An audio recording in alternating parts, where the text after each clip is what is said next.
ఇప్పుడు ఎన్నో రాకడ వస్తుంది మళ్ళీ? ఎలా చెప్పగలుగుతున్నారు?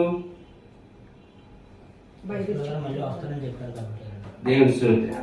అవును, మనకి భవిష్యత్తుకి ప్రవచన గ్రంథం కూడా ఉంది. భవిష్యత్తు కాలం కూడా దేవుడు ఇచ్చాడు. ఎక్కడైనా ఉందా? నువ్వు తర్వాత ఏమవుతావు, నీ జీవితం నీకు తెలుసా? అది ఒక క్రైస్తవుడికి తెలుస్తుంది అంట. దేవుని స్తోత్రం. భూతకాలము, వర్తమాన కాలం, భవిష్యత్తు కాలం ఎవరు తెలుస్తుందంటే ఒక క్రైస్తవుడికి మాత్రమే తెలుసు అంట. అటు ధన్యత క్రైస్తవులు పొందుకున్నాడు. దేవుని స్తోత్రం. ఇంకా ఎవరికైనా తెలుస్తుందా? చూడండి, మొదటి రాకడ జరిగిందని మనం నమ్మాము, ఆయన చేశాడు. తర్వాత రెండో రాకడ వస్తుందని మనం సిద్ధంగా ఎత్తబడి వారు ఉన్నాం. దేవుని స్తోత్రం. ప్రియమైన దేవుడు, ఆ దినాల్లో ఇశ్రాయేలు ప్రజలు కూడా మెస్సీయ వస్తారని నమ్మారు, కొంతమంది నమ్మారు.